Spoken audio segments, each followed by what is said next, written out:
आज का हमारा विषय है हिंदी साहित्य में स्त्री विमर्श। इससे पहले मैं बीएनएमयू परिवार को मुझ पे भरोसा जताने के लिए शुक्रिया अदा करती हूँ, डेविड जी का शुक्रिया। और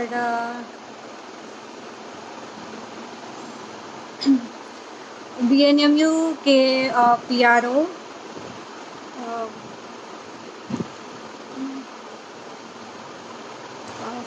उनका भी तहे दिल से शुक्रिया। जो हमारा विषय है वो है हिंदी साहित्य में स्त्री विमर्श। मुझे 1-2 दिन पहले ही डेविड जी ने कांटेक्ट किया था। बहुत बड़ी तैयारी नहीं है, जैसा कि फेसबुक लाइव पे बड़े लोग आके बताते हैं, उस तरह की मेरी कोई ख़ास तैयारी नहीं है। लेकिन साहित्य की विद्यार्थी रही हूँ, स्त्री विमर्श वगैरह से परिचय रहा ही है, और स्त्री विमर्श ही मैं पूर्णिया यूनिवर्सिटी में पढ़ा भी रही हूँ। तो मुझे लगा कि स्त्री विमर्श पे आप लोगों से बात की जाए, और ख़ासकर जिस समाज से हम उठ के आए हुए हैं, जिस समाज से खगड़िया जैसे जगह या मधेपुरा या पूर्णिया, जिस समाज से बाहर में गई। पहले तो मैं इसी समाज में थी, अभी भी इसी समाज में हूँ, लेकिन जब मैं यहाँ से बाहर गई तो वहाँ का जो माहौल मैंने देखा और यहाँ का जो माहौल था, दोनों में मुझे बहुत अंतर लगा। और उस अंतर, वो जो भी अनुभव मुझे मिला, 10-12 साल मैं दिल्ली में रही, जेएनयू से मेरी पढ़ाई हुई है। उसके बाद मैं मिजोरम विश्वविद्यालय में हिंदी अधिकारी थी। अभी पिछले साल ही पूर्णिया विश्वविद्यालय ज्वाइन की है। तो मैं जहाँ भी रही अभी तक, खगड़िया छोड़ के या दोनों जगह बहुत ही स्त्रियों के मामले में बहुत ही प्रोग्रेसिव है। एक तरह से कि कोई स्त्री चाहेगी, मैं मजाक में कहती भी हूँ कि जेएनयू जवाहरलाल नेहरू विश्वविद्यालय स्त्रियों के लिए, लड़कियों के लिए उसका मायके के समान है। मतलब हमें वहाँ इतनी स्वतंत्रता, बोलने की स्वतंत्रता हो, पढ़ने की स्वतंत्रता हो, या जिस तरह की भी स्वतंत्रता आप कह सकते हैं कि जो हमारे समाज में एक टैबू की तरह है, खासकर बिहार में, पहनने ओढ़ने की स्वतंत्रता, रात में 3 बजे जाके ढाबे पे चाय पीने की स्वतंत्रता, या अपने पुरुष दोस्तों के साथ बैठ के चाय पीने की स्वतंत्रता, और साथ ही साथ उनके साथ बहस करने की भी स्वतंत्रता, ये हमें जेएनयू जैसे संस्थान में मिली है। और ठीक इसी तरह, करीब इसी तरह की स्वतंत्रता मिजोरम में भी मुझे मिला। मिजोरम विश्वविद्यालय नॉर्थ ईस्ट ऐसे भी पुरुष प्रधान समाज नहीं है, हालांकि मिजोरम में इसमें थोड़ी अलग विचारधारा है। समाज तो वो कहीं ना कहीं पुरुष प्रधान समाज ही है, लेकिन वहाँ स्त्रियों के प्रति इस तरह की दंबिश या इस तरह का रोष कह लीजिए, या स्त्रियों को इस तरह से दबाने की जो प्रक्रिया हमारे समाज में है, खासकर हिंदी भाषी पट्टी में, वैसा समाज नॉर्थ ईस्ट का समाज नहीं है। वो अपनी स्त्रियों को मुखर रूप में बोलने की आज़ादी देता है, और चाहे वो शादी से पहले संबंध बनाने का हो या अपने मित्र को खोजने का हो, और आप खोजिए, उसी से आपकी शादी, अगर उनके बच्चे हो भी गए तो वहाँ उस तरह का टैबू नहीं है जो हमारे यहाँ, हमारे समाज में इसको एक टैबू की तरह देखा जाता है। जैसे आलोक धनवा की जो कविता है, भागी हुई लड़कियाँ, क्यों उन्होंने आखिर उनको लिखना पड़ा। मुंगेर जैसे शहर से वो हैं, अभी पटना में रहते हैं अलग बात है, वो है मुंगेर के ही। तो हमारे समाज में वही है कि एक लड़का और एक लड़की में अगर प्रेम प्रसंग है या कुछ भी है, उसमें दोषी हमेशा लड़की ही होती है। दो लोग मिलके कुछ काम कर रहे हैं, वो अगर वो प्रेम में भी हैं और उन्होंने शादी कर ली, तो हमेशा लड़कियों के पिता को ही शर्मिंदगी का एहसास कराया जाता है, या लड़कियों के परिवार वाले को ही शर्मिंदगी का एहसास कराया जाता है। लड़के का तो वो धूल झाड़ने वाली जैसी संकल्पना होती है कि अरे लड़का है, उससे गलती हो गई। हमारे बिहार में लड़कों से बहुधा गलतियां हो ही जाया करती हैं, बहुत गलतियां होती हैं। कल भी एक लड़के से गलती हुई है, चूँकि मैं लाइव हूँ तो मैं उसका नाम नहीं लूँगी, मुझे नाम अभी ध्यान भी नहीं आ रहा, सब मिश्रा हैं और पेपर में इन लोगों को दबंग कहा जाता है। हाँ, अगर पिछड़ी जाति से कोई रहेंगे तो उनका नाम लिया जाएगा, बच्ची का नाम दिया जाएगा कि उसके साथ बलात्कार हुआ, लेकिन जो वो सो कॉल्ड दबंग हैं उनका नाम भी नहीं बताया जाता है कि भाई इसने इतना घृणित रूप से इस तरह का काम किया है। वो उस लड़की का बलात्कार होता है, क्यों होता है? सिर्फ इसलिए कि वो उसके बगीचे में आम चुनने जाती है और वो अपनी पत्नी के सामने उसका बलात्कार करता है और उसे गला रेत के मार भी देता है। मैं यही से शुरुआत करूँगी। हालांकि मैं कुछ और बोलती, मैं शुरुआत कहीं और से करती, लेकिन कल का जो वाक़या है मेरे दिमाग से निकल नहीं रहा है, इसलिए मैंने यहाँ से इसको जोड़ा। और चूँकि हम समाज से कटे हुए लोग नहीं हैं, जिस समाज से हम उठ के गए बाहर, अगर हम उसी समाज को के लिए कुछ नहीं कहेंगे, कुछ नहीं बोलेंगे, तो फिर समाज का ऋण कभी हम चुका नहीं पाएंगे। मुझे लगता है कि जो आधी आबादी है हमारी, आखिर स्त्री विमर्श की ज़रूरत ही क्यों पड़ी? मैं विद्यार्थियों से मुखातिब होना चाहूँगी कि एक हमारे यहाँ ये भी परंपरा है, मैं जब से ज्वाइन की हूँ देख रही हूँ कि यहाँ गेस्ट पेपर पर अगर टेक्स्ट की बात करूँ तो यहाँ देखती हूँ कि बच्चे टेक्स्ट नहीं खरीदेंगे, वो गेस्ट पेपर पढ़ना शुरू कर देते हैं। गेस्ट पेपर में आप परीक्षा पास कर जाएंगे, हो सकता है कि परीक्षा में हिंदी में ऐसे भी बहुत ज़्यादा पता नहीं, शायद गेस्ट पेपर पढ़ के भी 70-80% आप ला सकते हैं, लेकिन आपकी विचारधारा और जो एक समझ बननी चाहिए किताबों को पढ़ के, या पुस्तक इसीलिए पढ़ी जाती है ना कि आपकी अपनी समझ विकसित हो, आप खुद बोल पाएँ, खुद लिख पाएँ, खुद आपकी सोचने समझने की शक्ति बने। इसलिए BNMU और अपने अगर मेरे पूर्णिया यूनिवर्सिटी के भी बच्चे हैं जो कि जानते ही हैं, ऑलमोस्ट उनमें बहुत पॉजिटिव चेंजेस आए भी हैं और बच्चे काफ़ी किताबें खरीद रहे हैं। तो मैं चाहूँगी कि आप लोग भी, हमारा पूरा विश्वविद्यालय एक ही है, हम चाहेंगे कि आप लोग भी किताबें खरीदें। किताबों से बड़ा कोई संगी साथी नहीं होता। टेक्स्ट खरीदिए सबसे पहले। स्त्री विमर्श पढ़ रहे हैं तो स्त्री विमर्श पे तमाम किताबें खरीदिए। हो सकता है कि आपको कपड़े थोड़ा कम डिज़ाइन के कपड़े पहन सकते हैं, चलेगा, लेकिन किताबें खरीदिए। किताबें खरीदिएगा तभी आप शिक्षक को भी पकड़ पाइएगा, शिक्षक पढ़ा कहाँ से रहा है ना, वो कहाँ से टेक्स्ट, किस टेक्स्ट से उद्धरण दे रहा है। तो किताबें खरीदनी चाहिए। दूसरी बात, हाँ, जो मैं कह रही थी कि स्त्री विमर्श की आखिर ज़रूरत पड़ी ही क्यों हमें? स्त्री विमर्श की ज़रूरत इसलिए पड़ी कि कल जिस तरह की घटना हुई और एक स्त्री के सामने ही ये विवश घटना हुई, अगर वो स्त्री प्रखर रहती, चेतनशील रहती, तो वो स्त्री उसी समय अपने पति को रोकती, या हो सकता है कि वो जिस तरह से वो गला रेत रहा था तो वो भी उस पर प्रहार करती। एक चेतनशील स्त्री, एक संवेदनशील स्त्री अपने सामने किसी स्त्री का इस तरह से उसका नहीं देख पाएगी, कोई भी चेतनशील और संवेदनशील स्त्री, मुझे ऐसा लगता है। और यहीं से स्त्री विमर्श की जो भी बना एक तरह से कि हमें लगा कि जो इतिहास लिखा जा रहा है, जो विमर्श हो रहा है, चाहे वो हिंदी साहित्य में विमर्श हो या तमाम तरह के जो भी विमर्श चले, उसमें स्त्री कहीं ना कहीं उपेक्षित है। स्त्री की उपेक्षा अभी भी हो रही है और स्त्री को उपेक्षित रखा भी गया है।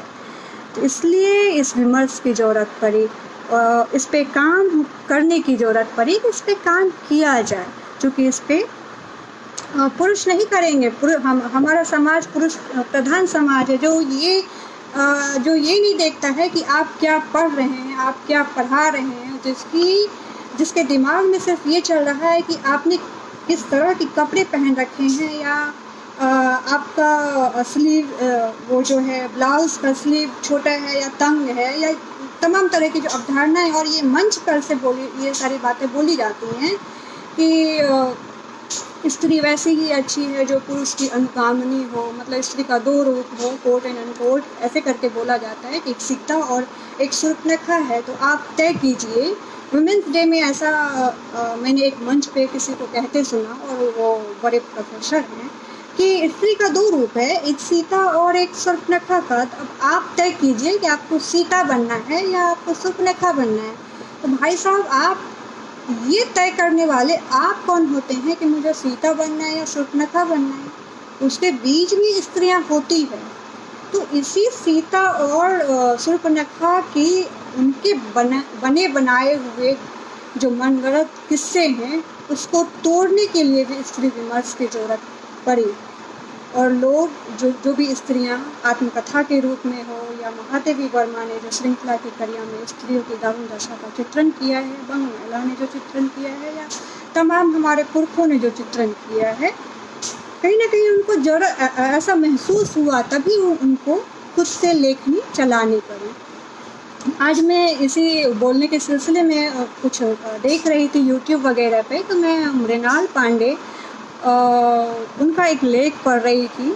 तो उसमें उन्होंने लिखा है, शिवानी, जो कि बहुत वो भी हालांकि स्त्रीवादी मुद्दे पे बहुत ज़्यादा उन्होंने नहीं लिखा है, रोमांटिसिज्म और इस तरह की चीज़ें हैं, लेकिन एक प्रखर लेखिका हैं, इसलिए मैं चाहती हूँ कि उनके बारे में कहूँ कि जब वो, जो कि बहुत अच्छे जगह से वो पढ़ी लिखी हैं, वो जब लिखना शुरू करती हैं, या जब वो लिखने का मन बना रही थी, तो उन्होंने अपने पति से पूछा कि वो लिखना चाहती हैं।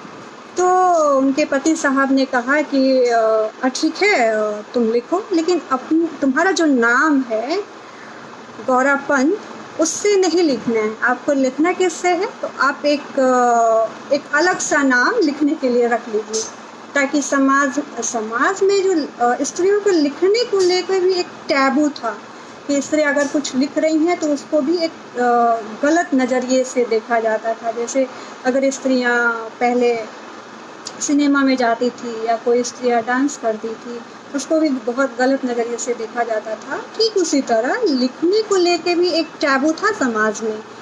और बड़े घर की लड़कियों, मतलब सो कॉल जो आप कास्ट सिस्टम में जो जाते हैं कि अपर कास्ट में, वहाँ भी इस तरह से दबाने की परंपरा रही है।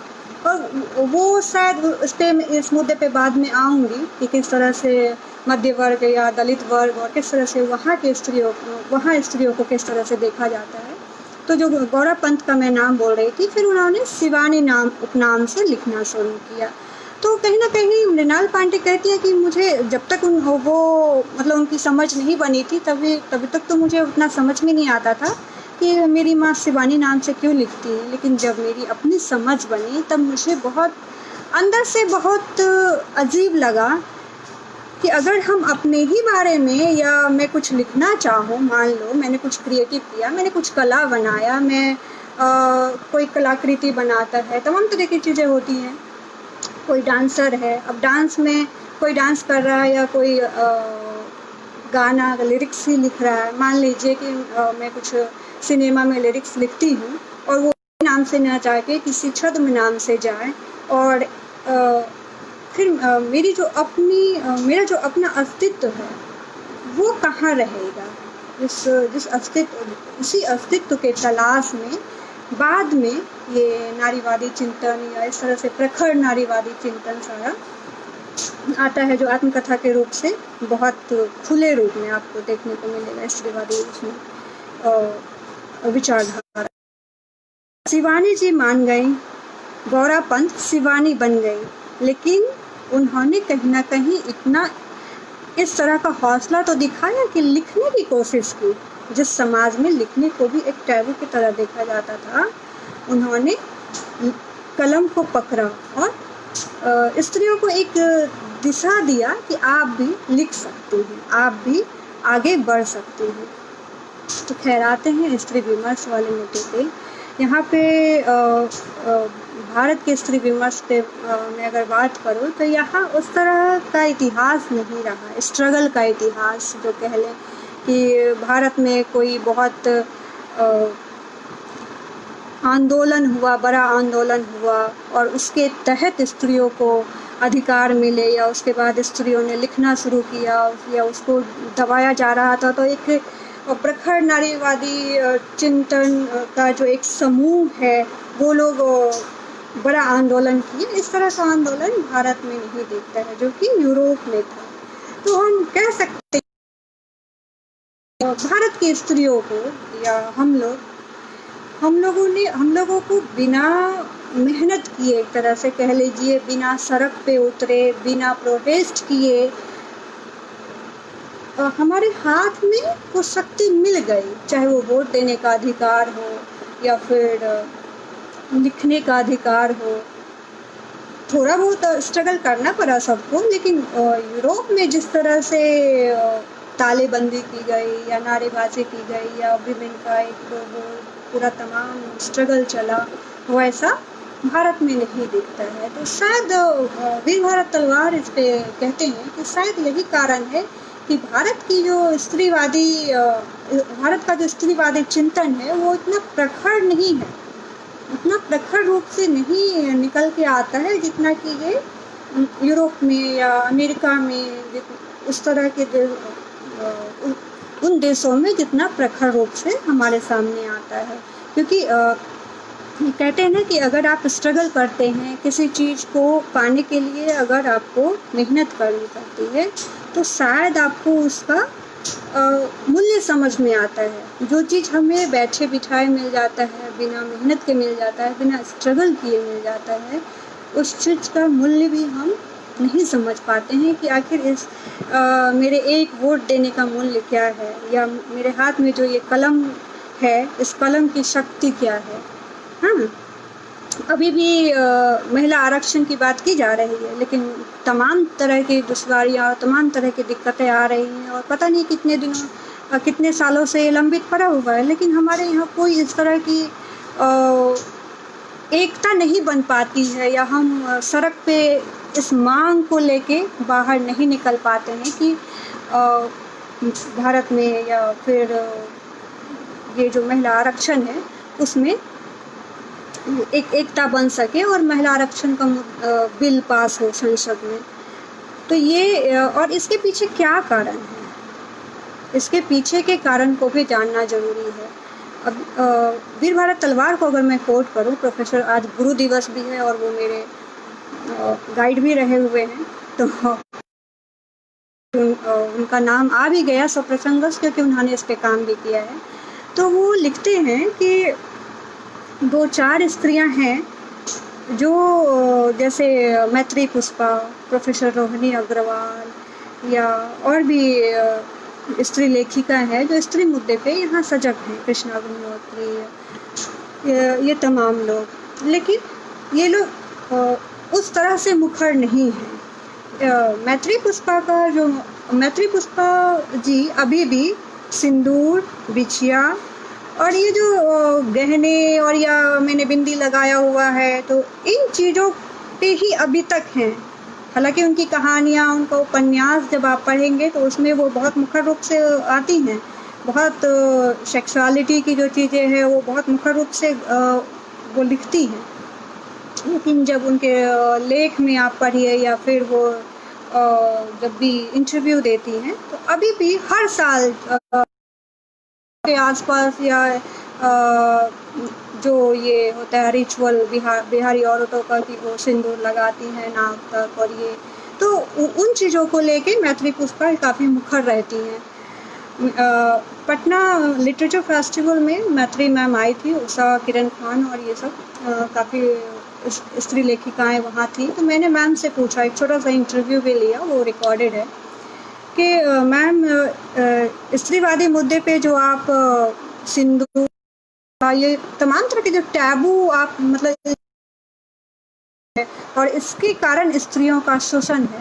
तो मुझे लगता है कि जो स्त्रियां सो कॉल प्रोग्रेसिव स्त्रियां, जो मान लीजिए दिल्ली में है या मुंबई में है, जो अपने आप को बहुत प्रगतिशील मानती हैं, जो कि सिंदूर नहीं लगाती हैं, बिछिया धारण नहीं करती हैं, बच्चे जन्म देना नहीं चाहती हैं, तमाम इन चीज़ों के बावजूद वो अपने कमाए हुए पैसे, अपने निर्णय लेने के अधिकार और सारी चीज़ें उनका उनके पति ही करते हैं। यहाँ तक कि उनका फ़ोन, और अभी तो मैंने सुना कि मुखिया पति की तरह मुखिया फेसबुक पति भी होते हैं, या ऑर्कुट के ज़माने में मुखिया ऑर्कुट पति भी हुआ करते थे। मतलब कि आप समाज में दिखाते हैं कि आप बहुत प्रोग्रेसिव हैं, आप बहुत प्रगतिशील हैं, और सिर्फ इसलिए कि आप सिंदूर नहीं लगाते हैं, आप बिछिया नहीं लगाते हैं, और इस तरह के जो शादी के बाद के रिचुअल्स है वो फॉलो नहीं करते हैं, लेकिन आपका पति आप पे शमन करता, आप पे शक करता, आपके सामने फ़ोटो फेंक देता है और आप चुप रह जाती हैं, बड़ी सोकॉल बड़ी नारीवादी चिंतक भी।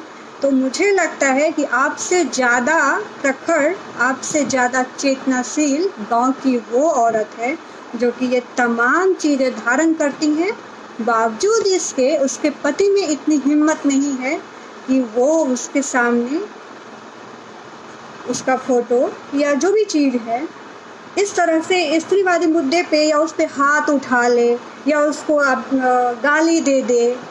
क्योंकि जो स्त्रियां गांव की स्त्रियां हैं, खासकर मैं यहाँ उच्च वर्गीय स्त्रियों की बात नहीं करूँगी जो घर तक सीमित रहती हैं, मैं उन स्त्रियों की बात करूँगी जो कि खेत पे जाती हैं, अपने पति के साथ काम करती हैं, और ख़ासकर आज जो मिडिल क्लास एक उभरा है जिसमें पति और पत्नी दोनों कमाने जाते हैं। मान लीजिए कोई छोटा स्कूल टीचर ही है, या ट्यूशन पढ़ा रहे हैं, या खेतों में कमाने जा रहे हैं, या दलित स्त्रियां जो हमेशा से खेतों में कमाने जाती हैं या मजदूरी करने जाती हैं।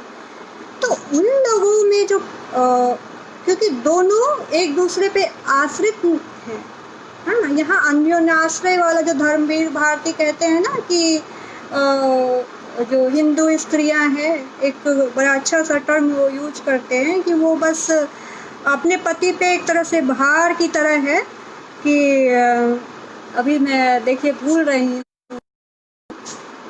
कि बस वो घर में अजगर की तरह, हाँ अजगर की तरह वो कहते हैं कि जो हिंदू स्त्रियां हैं वो अजगर की तरह हैं, और जिसका कि पूरा पालन पोषण, और एक तरह से वो पति पे भार बन जाती हैं।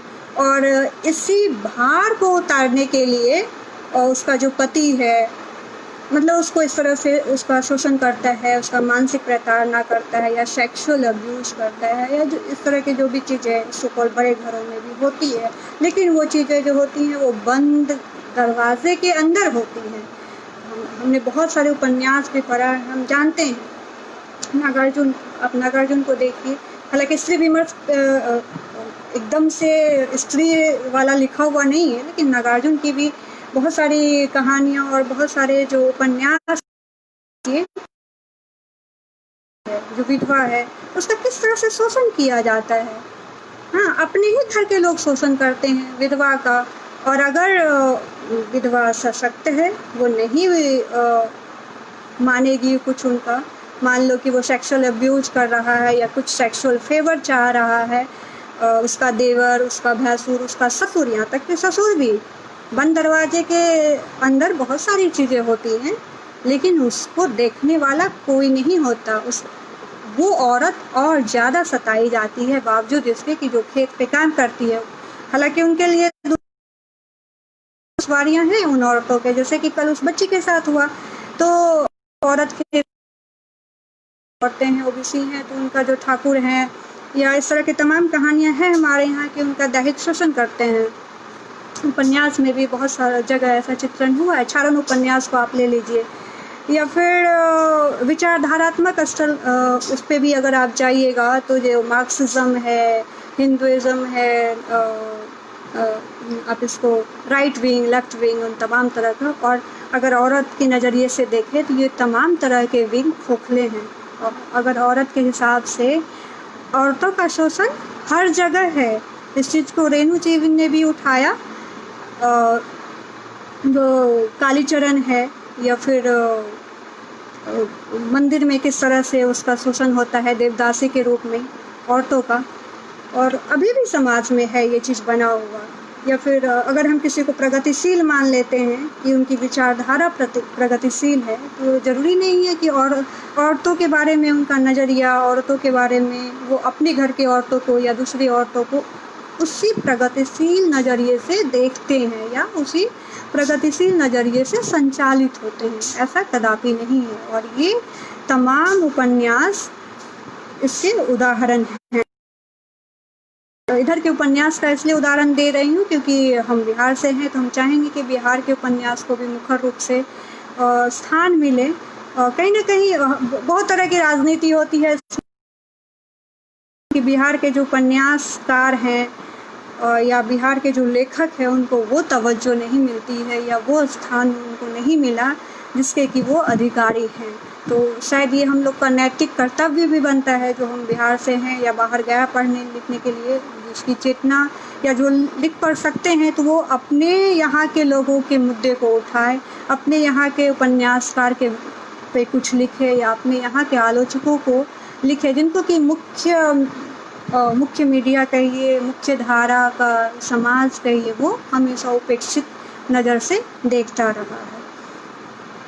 तो खैर, अब आते हैं स्त्री विमर्श पे, जो ये विचारधारा स्तर पे इसे मैं बांध रही थी। एक तरह से देखिए,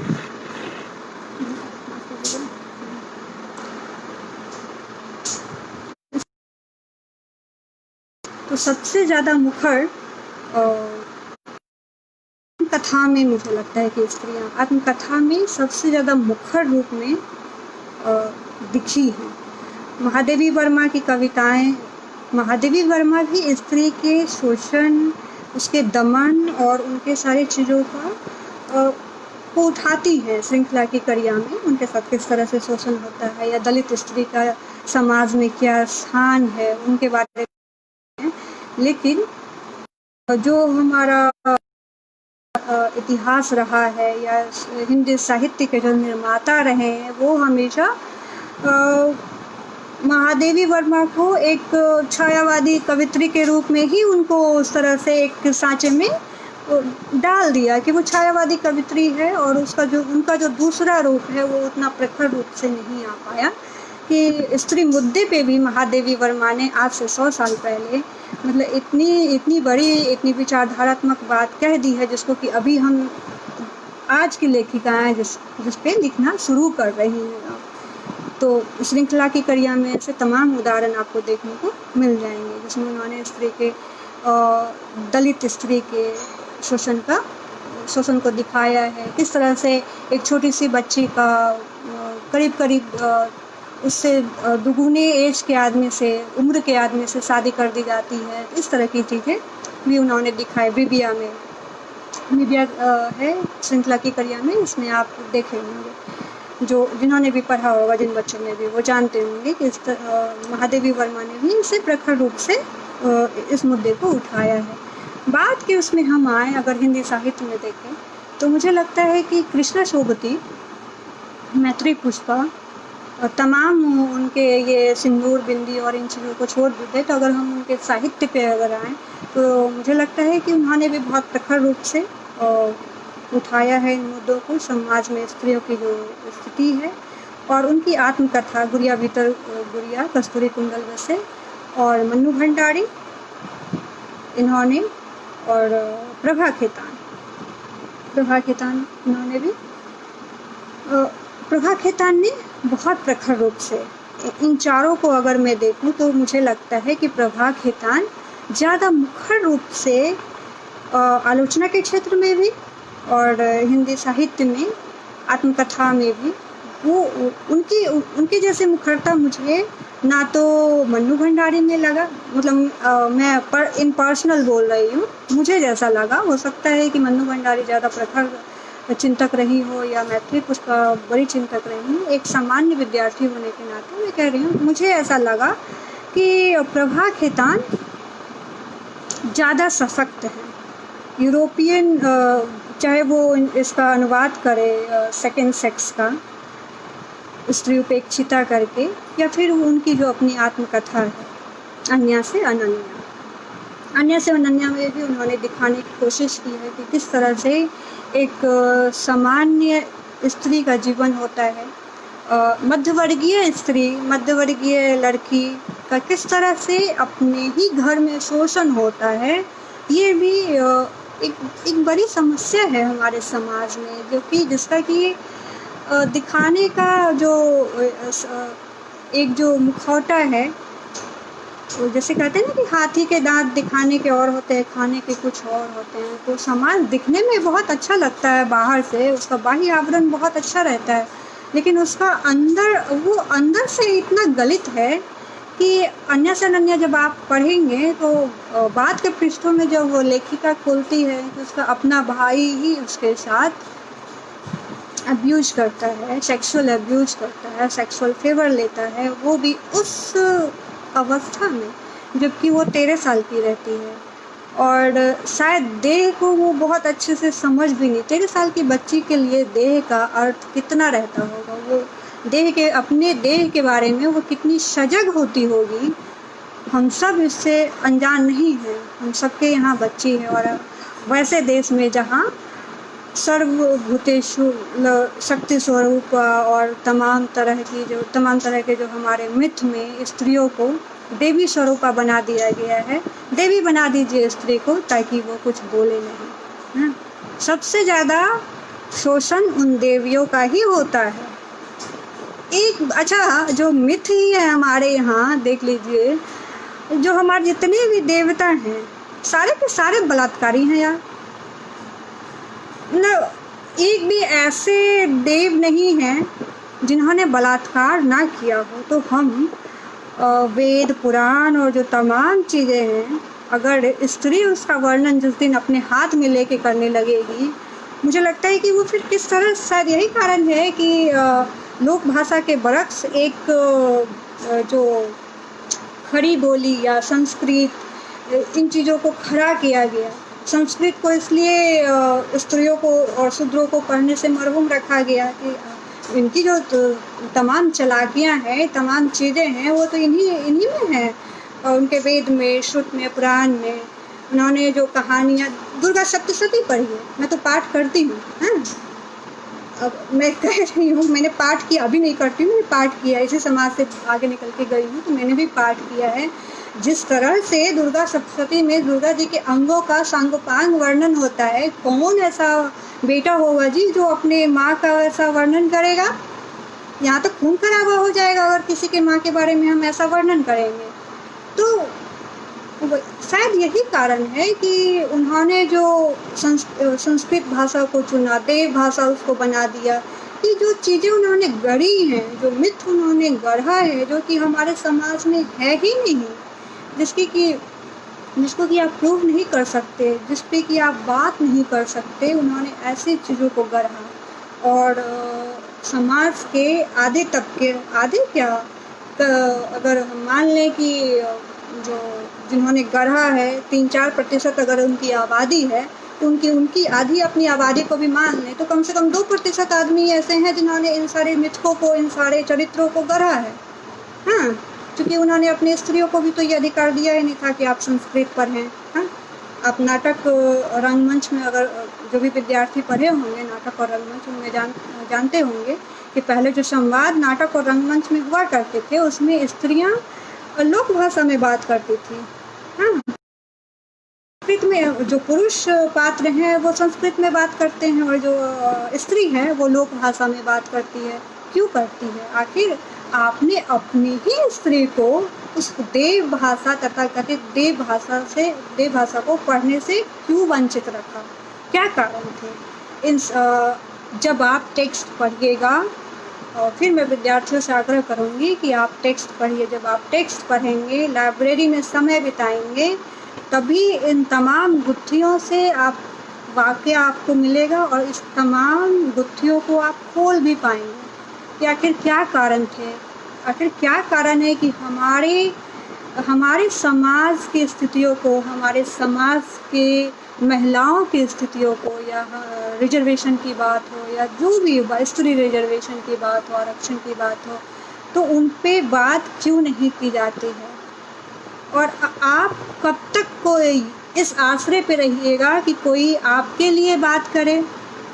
आप खुद उतने सबल बनिए ना भाई, खुद पढ़िए लिखिए, खुद उतने सबल बनिए कि आप अपने तमाम दुश्वारियों को, तमाम चीज़ों को खुद से लिख सके, खुद से प्रस्तुत कर सके, या आपकी जो कठिनाई है, आपके साथ जो घटित हुआ है, आप इतने पहले दूसरी बात खुद से लिख भी सके और इतने सशक्त बनो कि कोई कुछ करने से पहले 1000 बार सोचे कि वो किसको छूने जा रहा है। हमारे समाज को इतना सशक्त भी बनना पड़ेगा कि जो जो पेपर में आता है ना, क्या कहते हैं उसको, दबंग, उन दबंग की भी रात में उसको सपने में आए कि हम किसको छूने जा रहे हैं, हम किसके बारे में या किसके बारे में भ्रांति फैला रहे हैं, इस तरह की चीज़ें। तो जब तक समाज नहीं बदलेगा, जब तक हम आप नहीं बदलेंगे, तब तक ये समस्या हमारे समाज में बनी ही रहेगी। इसलिए चेतनशील बनिए, पढ़िए लिखिए। और है ये कुछ ज़्यादा ही एक शिक्षक होने के नाते और एक शिक्षक की बेटी होने के नाते मुझे लगता है कि मुझमें भी प्रवचन देने की थोड़ी आदत हो गई है। तो हिंदी अगर हम कुछ चीज़ों को मैं पढ़ूंगी आत्मकथा से, कुछ कोटेशंस मैं दिखाती हूँ। क्या है कि जब साहित्य में स्त्रियों को अभिव्यक्ति करने का अवसर मिला तो स्त्री जीवन का यथार्थ साहित्य की अन्य विधाओं के बनस्पत आत्मकथा के माध्यम से प्रमाणिक रूप से सामने आया। आत्मकथा पे अगर हम बात करें तो इसमें क्या है कि आत्मकथा का सीधा संबंध क्या है कि अपनी जिनके साथ स्व पीड़ा जिनके साथ घटित हुआ है वो खुद लिख रही हैं।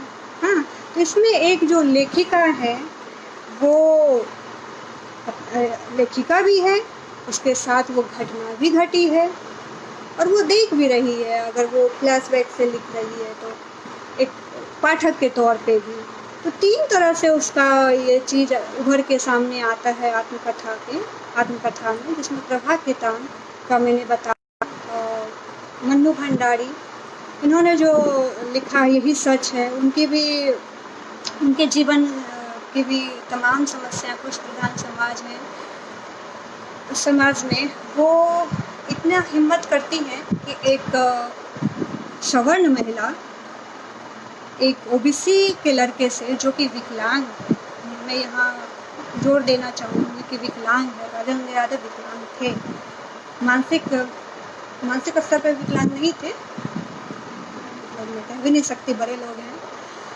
और विकलांग थे शायद पैर से, जो भी था। तो ऐसे पुरुष से विचारधारात्मक स्तर पे वो जुड़ती है। हाँ, फिर उन्हें लगता है कि उनसे वो शादी कर लें और अपने समाज के तमाम आलोचना के बावजूद वो उनसे शादी करती है।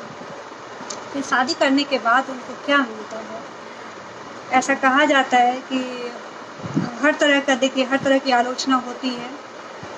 कुछ बड़े नाम हैं जिन्होंने इस तरह की बहुत सारी चीज़ें की, लेकिन उनके बारे में इस तरह से खुले तौर पे नहीं बोला जाता। लेकिन राजेंद्र यादव, कल भी पार्टी का कार्यक्रम में सुन रही थी, तो उनको डायरेक्ट उनको कह दिया गया कि वो गैंग वार में मतलब शामिल रहे हैं, गैंग वार वाली बात।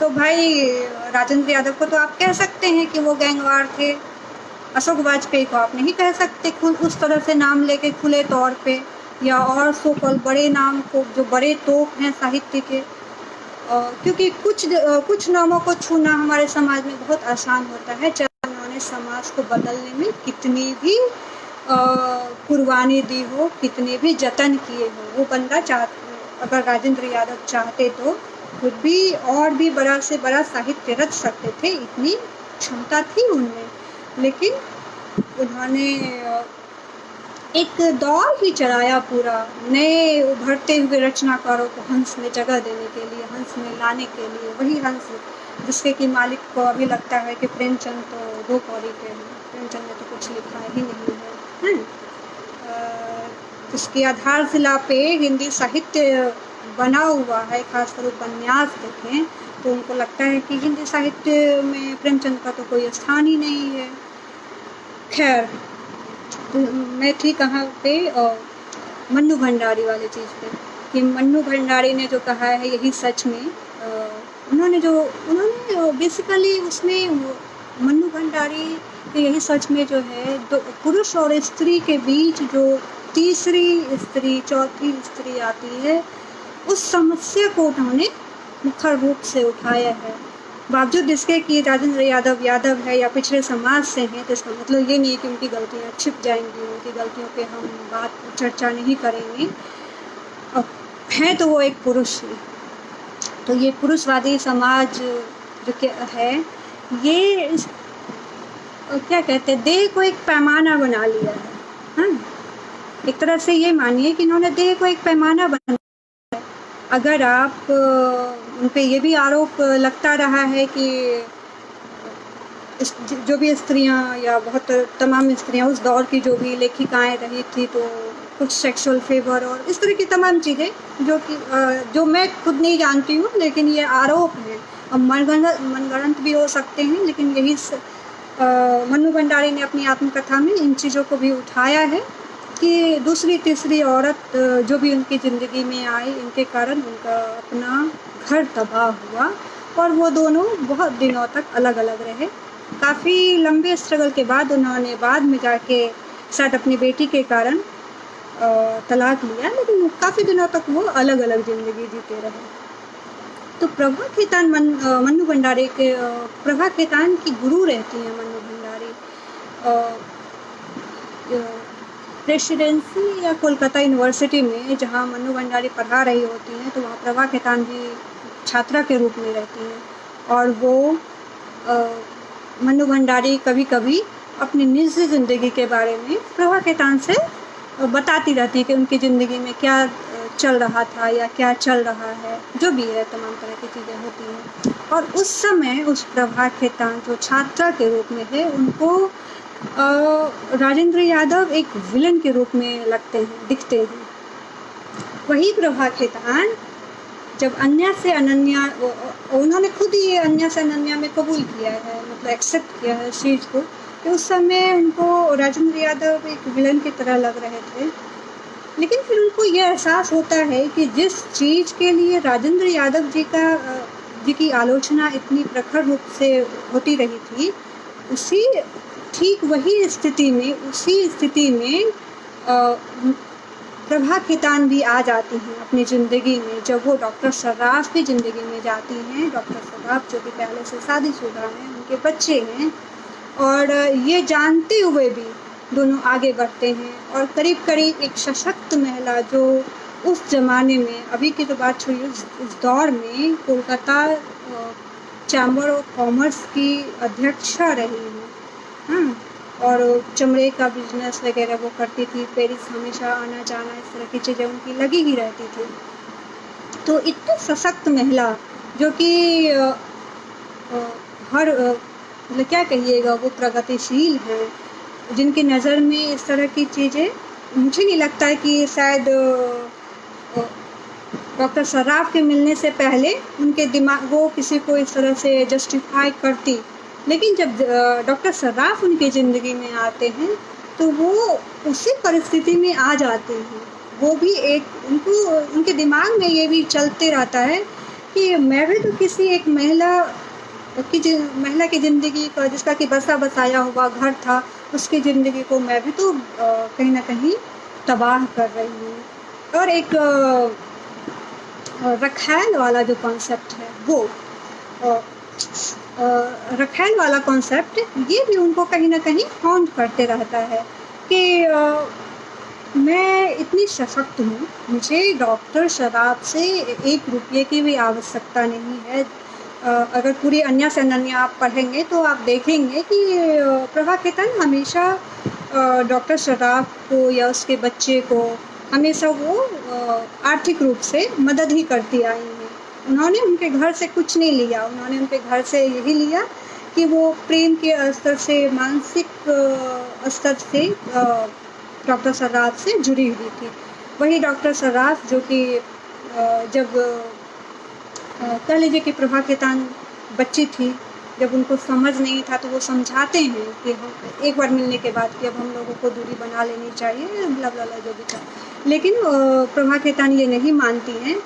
बाद में उनकी पत्नी के लिए तो शायद ये यूज टू था, लेकिन प्रभा खेतान के लिए, प्रभा खेतान बिना शादी किए हुए भी उनसे एक निष्ठता वाली चीज़ का डिमांड कर रही थी, और वो एक निष्ठता वाली चीज़ ये पुरुष प्रधान समाज शायद प्रभा खेतान को उसी समय, और इस चीज़ के लिए प्रभा खेतान की काफ़ी आलोचना भी होती है। मेरी एक सहेली है, वो असिस्टेंट प्रोफेसर हैं और स्त्री पे उन्होंने काफ़ी काम भी किया है स्त्री मुद्दे पे। तो उनका कहना है कि ये एक इतनी सशक्त स्त्री और जो कि तमाम चीज़ों से अवेयर है, जो अवेयर नहीं होती है वो अलग बात है, जो इनकी सारे अवधारणाओं और सारी चीज़ों से जो अवेयर है, जिन चीज़ों को वो जान रही थी, फिर भी वो किसी एक दूसरी स्त्री का घर क्यों बर्बाद करती है। और प्रभा खेतान से एक आम बच्चे को या यंगस्टर को क्या मतलब उसको मैसेज क्या जाएगा। तो मुझे लगता है कि प्रभा खेतान अगर ये घर बर्बाद करने वाला मामला को अगर हम दरकिनार रखते हैं तो साहित्य, सिर्फ उनके साहित्यिक अप्रोच को देखें, उन्होंने साहित्य में जो लिखा है, साहित्यिक अवदान को देखें, तो वो अवदान भी कम नहीं है। उनकी निजी ज़िंदगी जो उन्होंने अन्य से अनन्या, सिर्फ एक अन्य से अनन्या या उनकी अपनी निजी ज़िंदगी पे ही चीज़ों को हम नहीं तौल सकते हैं। उनका अपना, उन्होंने जो काम किया है, और चाहे वो अनुवाद के क्षेत्र में हो या एक महिला को बिजनेस, लेकिन पुरुष प्रधान समाज में बिजनेस में भी उस जगह पे स्थापित करना जहाँ पे कि पुरुष भी सोचेगा। कोलकाता चैम्बर ऑफ कॉमर्स के अध्यक्ष होना भी बड़ी बात है, और उसके लिए हिम्मत चाहिए और लगन चाहिए। किसी भी बिजनेस को चलाने के लिए दिमाग भी चाहिए और लगन भी उनमें था। इस चीज़ को हम ग्रहण कर सकते हैं उनसे। हर व्यक्तित्व में तमाम तरह की नेगेटिव चीज़ें होती हैं, तमाम तरह की पॉजिटिव चीज़ें भी होती हैं, धनात्मक और ऋणात्मक हर तरह की चीज़ें होती है। हर व्यक्ति में हर तरह के पहलू हैं। तो ये हम पे निर्भर करना चाहिए कि हम उस आदमी या उस महिला के किस पक्ष को उठाना चाहते हैं, किस पक्ष को लेना चाहते हैं। मुझे लगता है कि आत्मकथा पे 2-3 काफ़ी बात मैं कर दी हूँ। अब अगर स्त्री विमर्श पे देखें तो स्त्री विमर्श पे भाषा का भी सवाल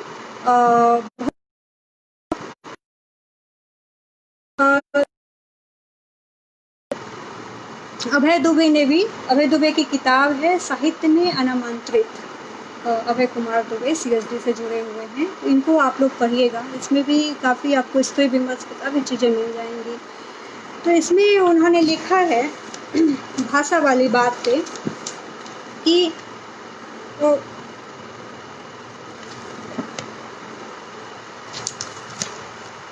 स्त्री ये जो भाषा की बात है, भाषा का जेंडरीकरण है ना, इसमें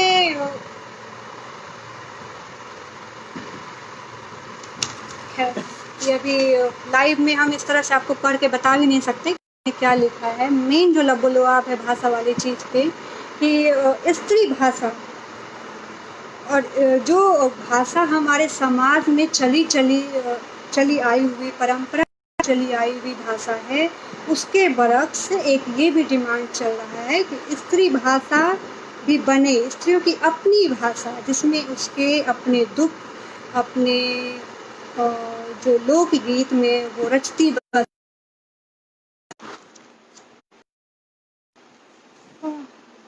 कुछ डिस्कनेक्शन का मुद्दा था, शायद लग रहे हैं कि बोर हो गया या तो थोड़ा सा समय लूंगी, ज़्यादा नहीं लूंगी। मुझे लगता है कि सिद्धेश्वर सर, प्रणाम सर। स्त्री भाषा पे जो मैं बात कर रही थी, लोकगीत और स्त्री भाषा पे, उस पे है कि अनामिका कहती हैं उन्होंने भी स्त्री भाषा की बात पे देखिए जो स्त्रियाँ या आदिवासी में उनकी जो अपनी भाषा होती है उस भाषा में भी बहुत सारी चीज़ें आपको सुनने को, देखने को, समझने को मिलेंगी जो कि खड़ी भाषा हिंदी संस्कृत में शायद उन चीज़ों को नहीं उठाया गया है, वो आपको लोक भाषा में मिल जाएगी। क्यों मिल जाएंगी? कि लोक भाषा का सीधा जुड़ाव स्त्रियों से रहा है। हाँ, स्त्रियाँ भाषा की ऐसे भी संवाहिका सबसे पहले प्रथम शिक्षिका तो माँ ही होती है। माँ अपने बच्चे को भाषा सबसे ज़्यादा सिखाती है। बच्चे सबसे ज़्यादा कनेक्ट अपने माँ से ही होते हैं। बाद में वो अलग बात है कि पुरुषों को जो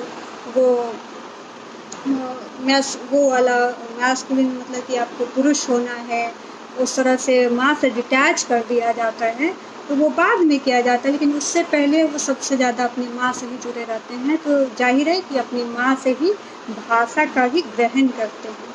तो जो लोक भाषा है, लोक भाषा की संवाहिका सबसे पहले संवाहिका स्त्री ही है।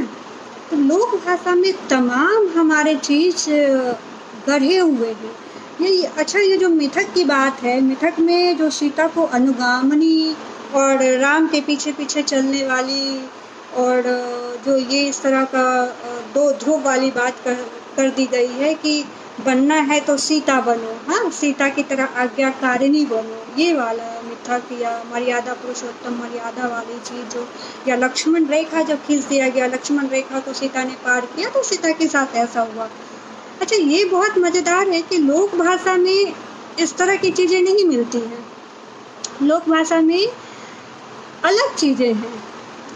आपके जो बड़े रचनाकार लिख रहे थे उस समय, और लोग उसी भाषा को जब आप काम करेंगे या देखेंगे, लोक भाषा की कविताओं को पढ़ेंगे या जो लोक भाषा में गाना है उन चीज़ों को देखेंगे, तो आप पाएंगे कि सीता का वो स्वरूप नहीं है जो सीता का अनुगामिनी वाला स्वरूप वहाँ हमको दिखता है।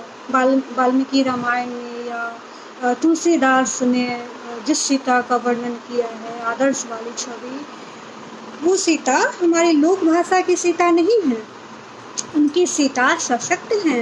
इनकी सीता उस गोपी की तरह है जो कि जानती है कि मुश्किल से बहुत कम दूरी पे उसके कृष्ण बसे हुए हैं और जाके वो राजा बन गए हैं, लेकिन वो उससे मिलने नहीं जाती है। हाँ, हम सीता का वही छवि हमारे सामने लोक भाषा की जो सीता है वो छवि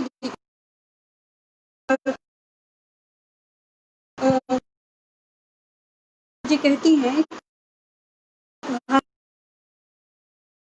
और इस तरह का संदर्भ भी है जिसमें कि लव कुश बड़े हो गए। शायद अनामिका सीता लिखी है, उसमें है कि लव कुश बड़े हो गए हैं और सीता पृथ्वी में नहीं समाती है।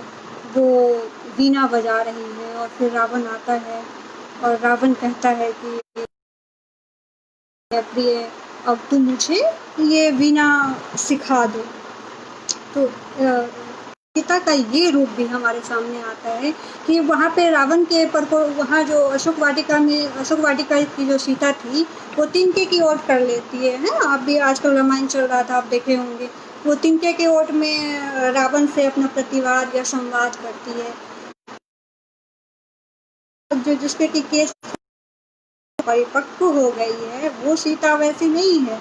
वो तिनके की ओर नहीं लेती है और वो संवाद करती है रावण से कि सबका जो अपना अपना वीणा होता है, आप अपनी वीणा को खुद बनाओ, हाँ, और आप उसको बनाने में समर्थ भी हो।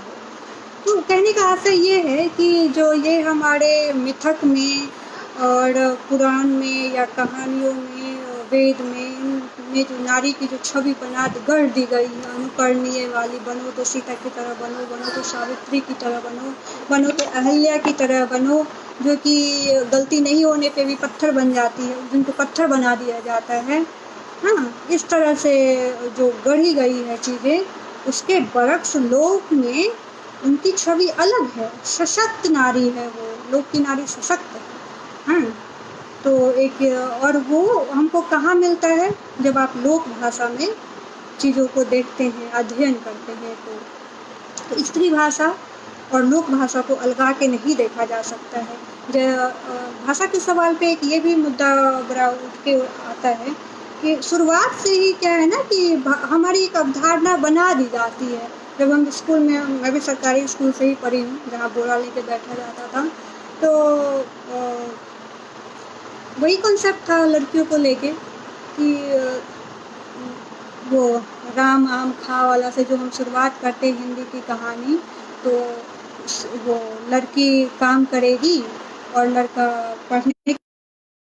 हमारे समय मेरे पापा शिक्षक रहे हैं, मुझे ध्यान है कि मेरे पापा लड़कियों के पिता के द्वार द्वार तक जाते थे कि आप अपनी बच्ची को पढ़ने के लिए भेजिए। लोग समर्थ हैं, उनके घर में पैसे हैं, लेकिन वो बच्चियों को घर से निकालना नहीं चाहते, बेटा को पढ़ा लेंगे। तो वो जो अनामिका कहती है ना, अनामिका की एक कविता है, मैं आप लोगों के लिए थोड़ा सा पढ़ दूँगी। वे जगह अपनी जगह से नहीं रहते, केश, औरतें और नाखून। जगह क्या होती है यह जान लिया था हमने अपनी पहली ही कक्षा में। राम पाठशाला जा, राम आ बतासा खा, राधा झाड़ू लगा, भैया अब सोएगा, राधा जा बिस्तर लगा। आहा नया घर है, राम देख यह तेरा घर है और मेरा। अरे पगली, लड़कियां जिनका कोई घर नहीं होता, उनकी होती है भला कौन सी जगह। लड़कियां तो हवा पानी की तरह है, वो एक दिन उसको दूसरे के घर जाना है। इसलिए अपने जिस परिवार में लड़की का जन्म हुआ है, उस परिवार में तो वो उनके लिए कोई घर नहीं बनेगा, कोई कमरा उनका नहीं होता है। और स्त्री की एक सब क्या कहिएगा उसके भाग्य में, इसलिए सिमोन de beauvoir को लिखना अपना कमरा, वर्जीनिया वुल्फ ने जो लिखा है, तो वो अपना कमरा आज भी मुझे लगता है कि इक्का दुक्का औरतों को छोड़ दें तो शायद आज भी बड़ी से बड़ी सशक्त महिलाओं का भी उनके घर में अपना कमरा नहीं होता है। उनके लिए जो कि जैसे कहते हैं ना कि पिताजी का कमरा है, ये बैठक खाना है, ये भैया का रूम है, ये इसका रूम है, ये फला का रूम है, लेकिन कहीं पे ये आपने देखा कि ये माँ का रूम है, ये मेरी माँ का स्पेशल रूम है, या जो घर की बूढ़ी होती हैं उनकी, ये बहुत कम घरों में आपको मिलेगा शायद, लेकिन बहुत कम घरों में ये मिलता है कि ये एक स्त्री का अपना रूम, अपना कमरा है। तो उस चीज़ को उन्होंने उठाया है। और लोकगीत में और भी बहुत तरह की जो स्त्री वाले मुद्दे हैं ना, लोकगीत अगर आप देखिए या अपने लोक समाज से मिलिए तो वहाँ आप ज़्यादा चीज़ों को समझ पाएंगे। किताबें तो समझाती ही हैं, लेकिन आम लोग जब आप बात करते हैं ना, या जब आप घूमते हैं, टहलते हैं, सब्जी वाले से बात कीजिए, रिक्शा वाले से बात कीजिए, किसी मजदूर से बात कीजिए, उसकी स्थिति को जानने की कोशिश कीजिए।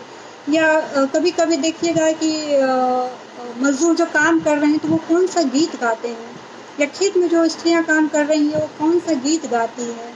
तो उस गीत के भी पीछे का अपना वो इतिहास है, उस गीत के पीछे भी बहुत अर्थ छिपे हुए हैं।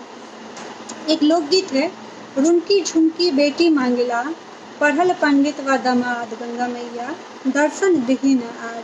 क्योंकि हम बिहार से, तो मुझे लगा कि मैं ऐसे आप लोगों के सामने शेयर करूँगी कि क्या है कि रुनकी झुमकी बेटी मांगिला, पढ़ल पंडित व दामाद, गंगा मैया दर्शन दिही न आज।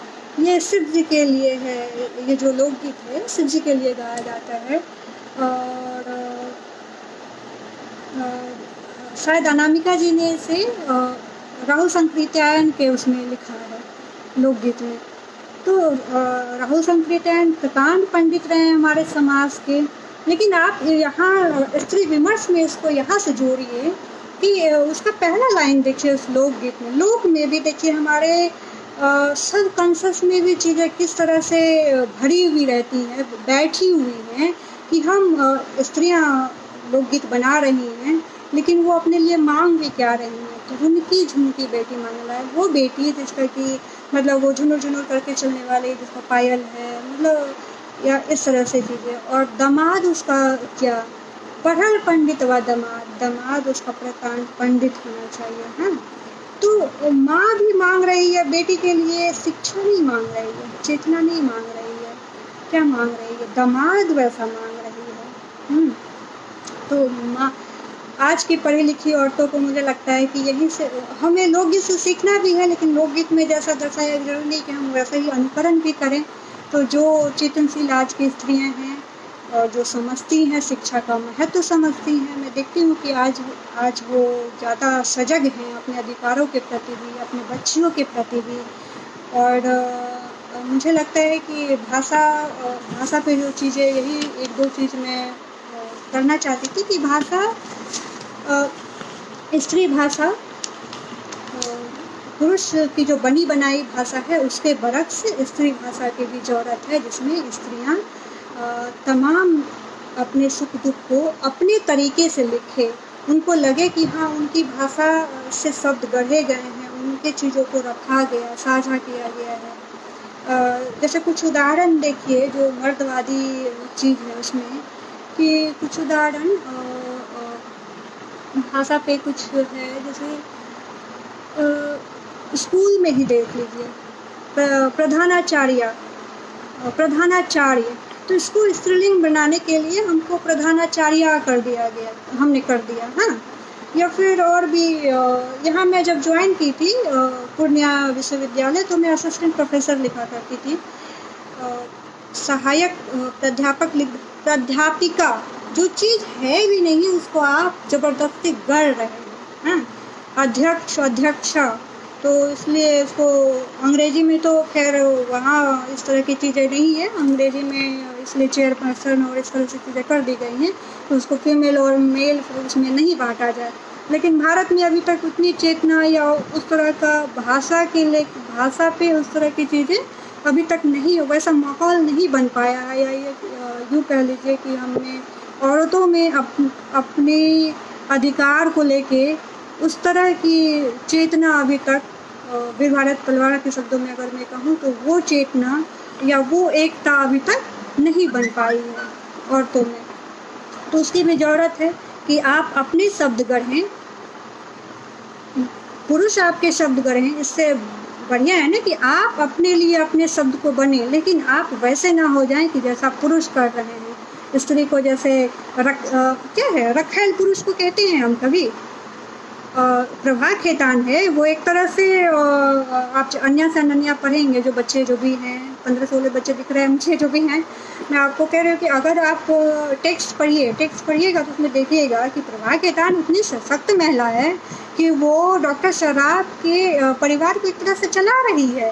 पेरिस जाती है तो वहाँ भी ऑलमोस्ट वो अपने पैसे से जाती है, डॉक्टर साहब को भी ले जाती है। और एक बार डॉक्टर साहब उसको इसलिए छोड़ देते हैं कि वो शायद $200 का कुछ एक सैंपल खरीद ली थी, उससे उन्हें लगा कि शायद उसके बिजनेस में ये सहायता करेगा, इस तरह का वो कॉपी करके वो भारत में बनाएंगी। तो डॉक्टर सराफ जो कि उनके लीगल पति भी नहीं है, वो उनको छोड़ देते हैं रोड पे। हैं, आप देखिए, इसलिए कहा जाता है कि औरतों को पर्स से सबसे पहले इसकी जो आज़ादी है ना, आर्थिक आज़ादी, शुरुआत यहीं से होगी। आप अपना निर्णय खुद लीजिए।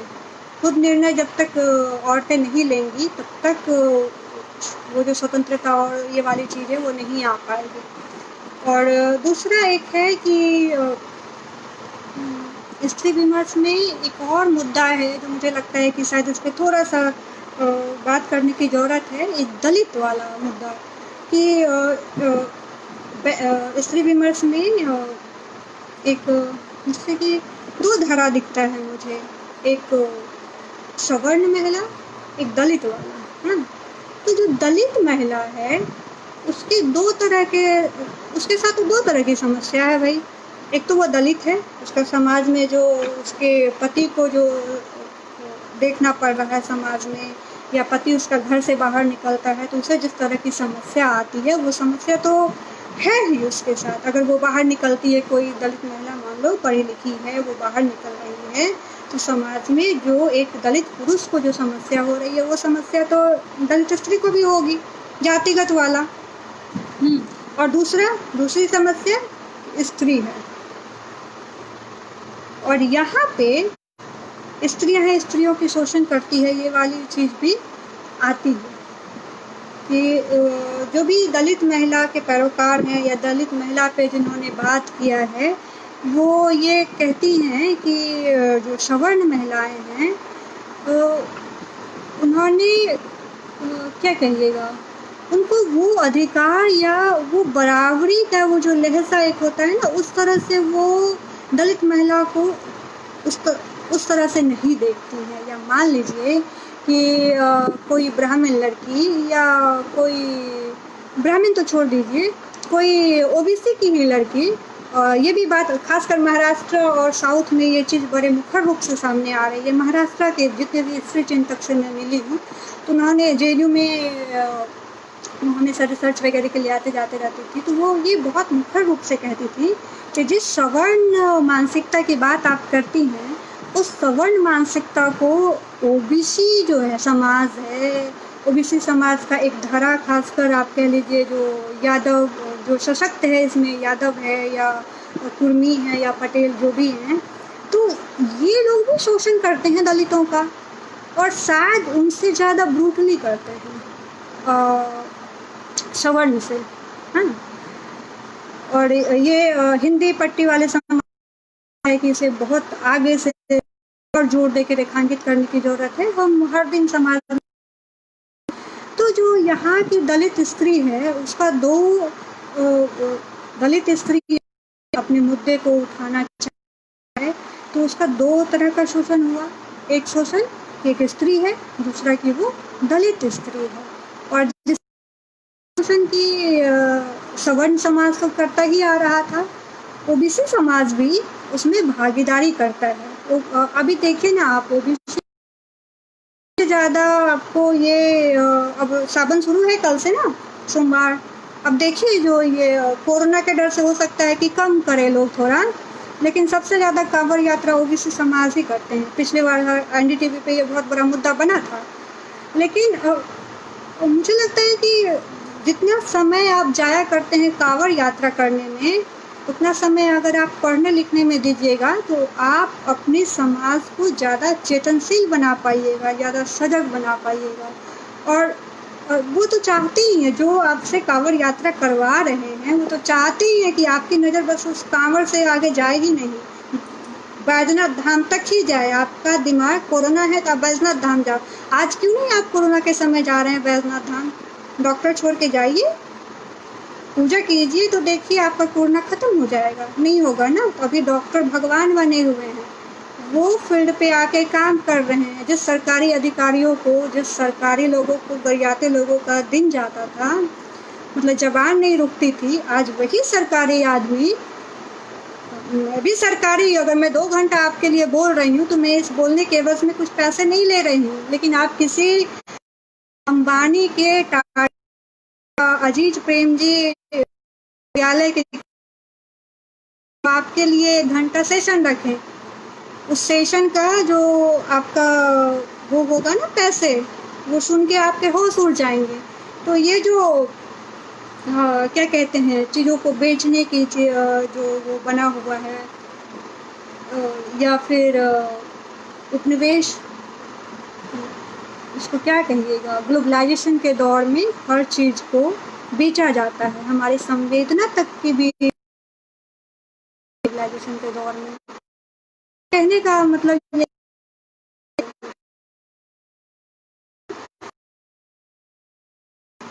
जो दलित महिला का है, उस पर बजरंग बिहारी तिवारी ने, हमारे सीनियर रहे हैं, अभी प्रोफेसर हैं AMU में, उन्होंने काफ़ी अच्छा काम किया है।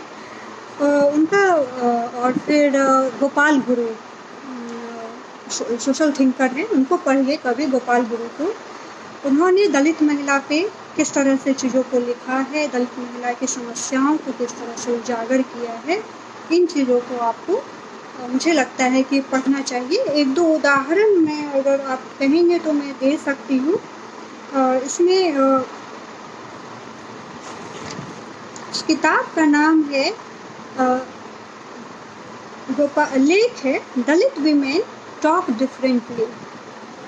हाँ, गोपाल गुरु ने लिखा है इसमें। तो उसमें उन्होंने बेबी कामली, शर्मिला, रेगे और इन तमाम तरह के लोगों का उदाहरण दिया है गोपाल गुरु ने।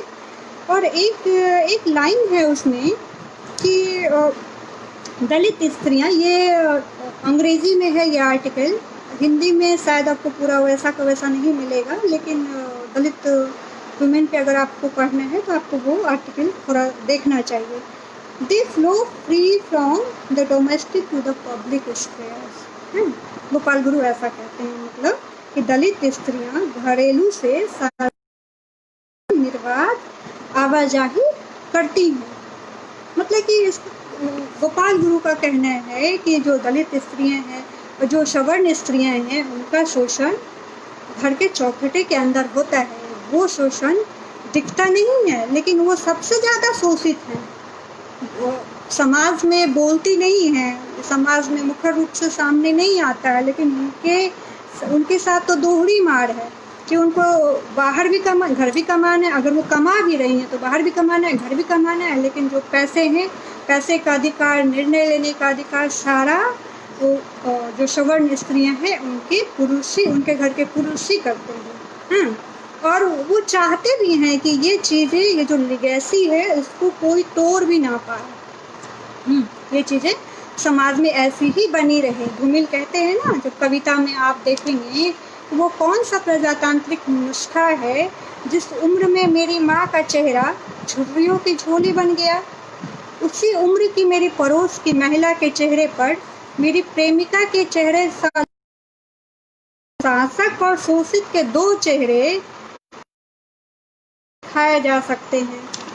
अगर धूमिल की नज़र से हम स्त्रीवादी, जो दलित वाले में कहा था कि तुम्हारे आंगन का हाथी, कुछ इस तरह से था कि मतलब, और हमारे घर का छोटा पौधा भी मुरझा जाता है और तुम्हारा झूम के चलता है, इस तरह से, मतलब कि वो जो दिखाया गया था उम्र वाला भी, कि आपको इतनी सहूलियत है कि जो हमारे माँ के उम्र की भी औरत है, वो मेरी प्रेमिका,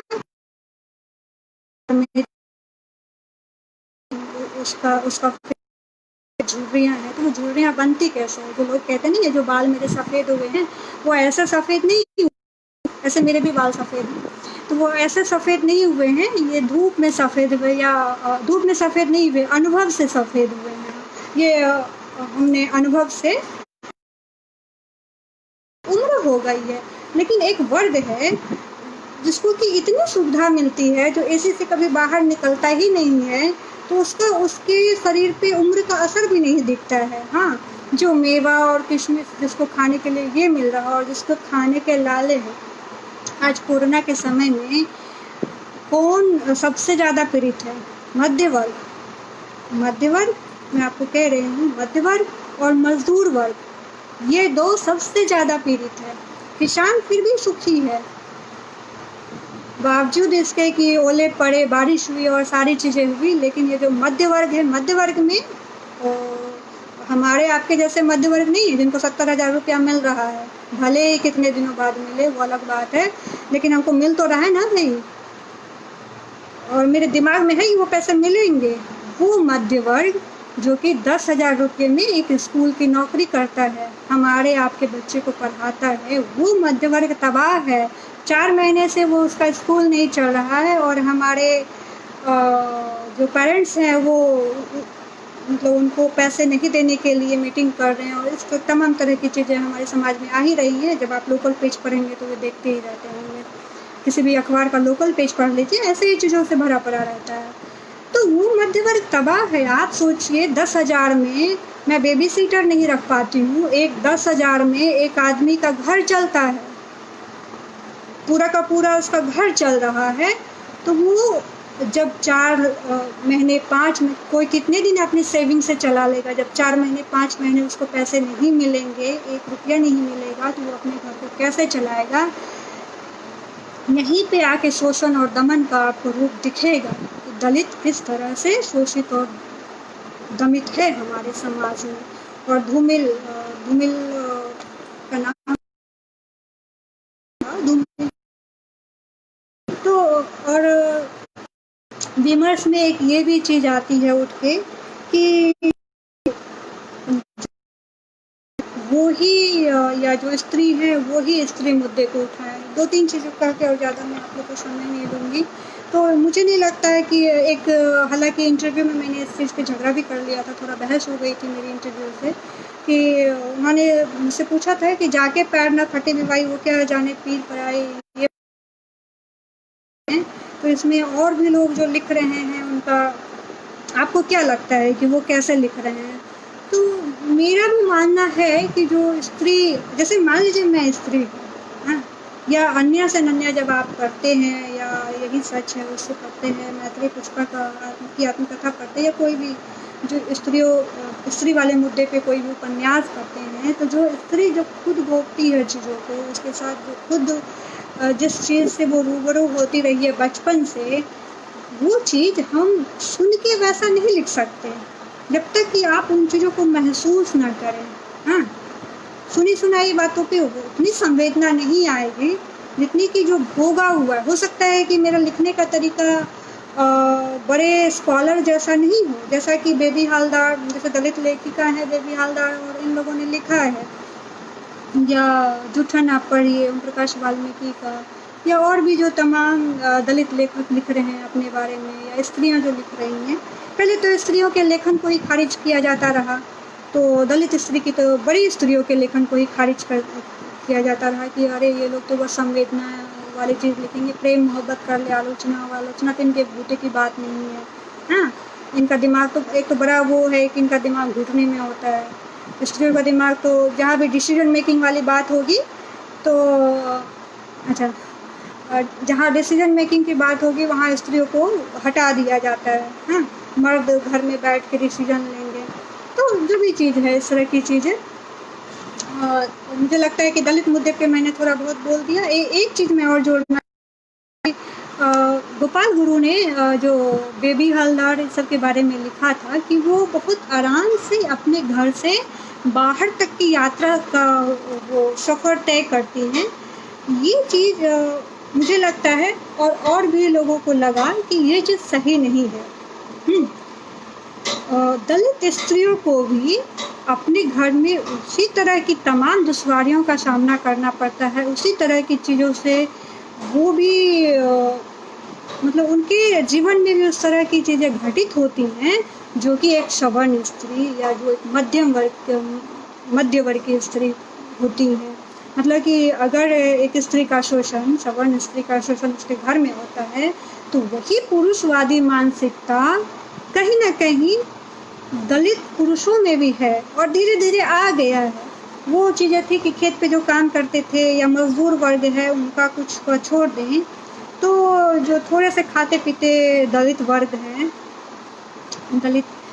उनका जो पुरुष है उनकी भी मानसिकता करीब करीब ऐसी ही है, स्त्रियों को दबाने वाली। वो पी के आएंगे, जितना भी कमाया वो जाएंगे शाम में पी लेंगे, फिर आएंगे। पीने के बाद तो औरत ऐसे भी एक मतलब उनके लिए वस्तु के रूप में हो जाती है। तो बेबी हालदार के साथ भी यही होता है। वो इंटरव्यू में बाद में इस चीज़ को एक्सेप्ट करती है कि उनके पति भी उन पर हाथ उठाते थे, उनके पति भी उनको पीटा करते थे और छोटी छोटी बातों पे। जैसे एक बार वो बता रही है कि वो कहीं पे इंटरव्यू देने जा रही थी या किसी सेमिनार में भाग लेने जा रही थी अपने पति के साथ, तो रेलगाड़ी पे कुछ लड़कों ने उनको घूरा और सिर्फ इस घूरने के लिए उनके पति ने उस पर हाथ उठा दिया। वो वहाँ सेमिनार करने जाती हैं, फिर आने वाले क्रम में भी वो उन पर कई बार लात घूसों से और हाथ भी उठाते हैं। मतलब जो भी है एक तरह से हाथ उठाने की चीज़ें उनके साथ भी घटित होती हैं। तो फिर उनसे जो भी इंटरव्यू ले रहा था फॉर जो विदेश का वो पूछता है कि ठीक है, आपके साथ ऐसी घटना आपके पति ने की या करते रहे हैं, तो फिर जो आपने आत्मकथा लिखी है, उस आत्मकथा में आपने इन चीज़ों को क्यों नहीं उठाया, इन मुद्दों को क्यों नहीं? तो उनका कहना है कि हमने इन मुद्दों, हमारे लिए रोज की बात है, ये हमारे साथ होता ही रहता है। मतलब समाज के लिए ना ये कोई नई चीज नहीं है, कोई जैसे किसी के तो वैसा नहीं, कुछ अलग नहीं कर दिया, क्योंकि सब पीट रहे हैं। सबके पति एक दूसरे पे हाथ उठा रहे हैं। तो बेबी औलाद के कहने मुझे लगा कि इस पीटने पिटाने वाली बात या व्यक्तिगत बातों को छोड़ के मुझे लगा एक सामाजिक स्तर पे, एक समाज के रूप में हमारा किस तरह से शोषण हो रहा है, किस तरह से चीज़ें हमारे साथ घटित हो रही है, उन चीज़ों को हम प्रमुख रूप से उजागर करें। तो मेरा कहने का एक यही आशय था कि जो गोपाल गुरु ने उन्होंने जो लिखा है, जो दलित डिस्कोर्स में, तो वहाँ भी जो दलित पढ़ लिख भी गए हैं, अब एक दलित ब्राह्मण की भी बात होती है। शरण कुमार लिमाले ने लिखा है कि दलितों में भी एक वर्ग का अब उभार हो रहा है। जो दलित पढ़ लिख गए हैं और आरक्षण मिला, और आरक्षण बुरी बात नहीं है, मैं इसको सपोर्ट कर रही हूँ, लेकिन जो भी बड़े पदों पे चले गए वो अपने समाज, जो पे बैक टू सोसाइटी वाली बात होती है ना, तो वो चीज़ नहीं है। और दलित भी जिस शोषण से उठ के गए, वो शोषण वो भी अपने समाज का कर रहे हैं। बहुत सारे दलितों को भी मैं देखी हूँ कि जो जिस चीज़ की वो स्टेज पे बुराई करते रहते हैं, कि एक शिक्षक के रूप में या एक प्रोफेसर के रूप में। पहले ये कहा जाता था ना, शिक्षक का, प्रोफेसर का खासकर समाज में वो बना हुआ था कि जो उनके अंदर काम करने वाले लोग होते हैं वो तो बस उनका डोमेस्टिक काम वगैरह करवाया करते हैं।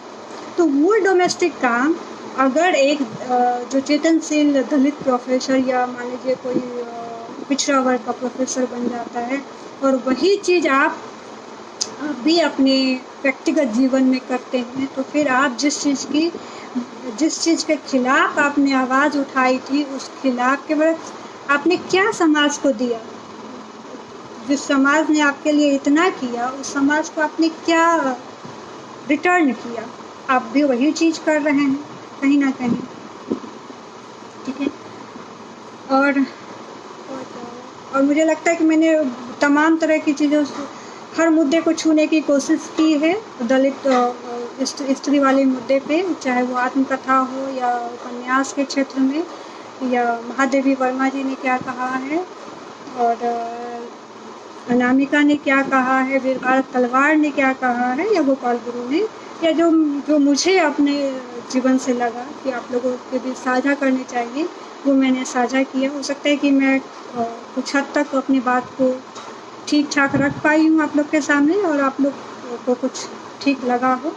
बाकी बातें बाद में होंगी। आप तमाम दर्शकों का, तमाम विद्यार्थियों का शुक्रिया।